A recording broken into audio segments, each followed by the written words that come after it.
Configurer des quotas pour les utilisateurs est une fonctionnalité utile pour vous aider à gérer efficacement l'espace de stockage de votre NAS.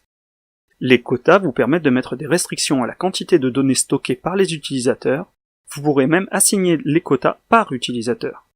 Par défaut, il n'y a pas de quota configuré pour les utilisateurs. Lorsque les quotas sont activés, et qu'un utilisateur essaie de dépasser le stockage qui lui est autorisé, il ne pourra plus ajouter de données au NAS. Dans cette vidéo, vous allez apprendre à configurer des quotas pour des utilisateurs sur votre NAS QNAP. Premièrement, ouvrez l'interface QTS. Pour configurer les quotas, ouvrez le panneau de contrôle, les privilèges et les quotas.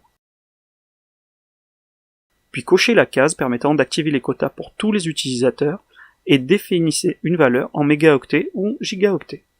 Nous configurons ici 100 mégaoctets pour vous présenter à la suite une restriction de quota pour un utilisateur spécifique. Une fois la règle appliquée, une table des quotas va apparaître présentant tous les utilisateurs, ainsi que l'espace de stockage qu'ils utilisent et celui qu'il leur reste. Vous pouvez modifier les quotas d'un utilisateur en le sélectionnant et en cliquant sur le bouton Éditer.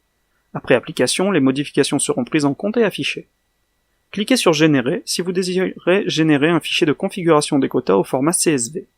Une fois le fichier généré, vous pourrez le récupérer en appuyant sur le bouton Télécharger et en sélectionnant un dossier de réception.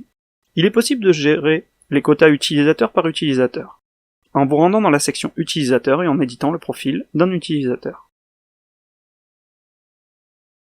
Maintenant, déconnectons-nous du compte administrateur et reconnectons-nous à l'aide du compte QNAP pour voir ce qui se passe lorsque l'on tente de stocker quelque chose qui dépasse le quota autorisé.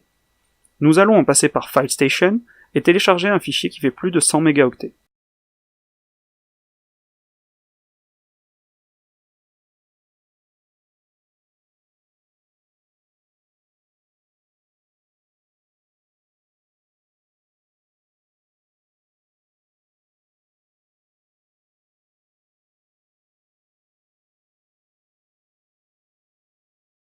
Comme vous pouvez le voir, le NAS ne nous autorise pas à télécharger le fichier, car il dépasse le quota qui est autorisé.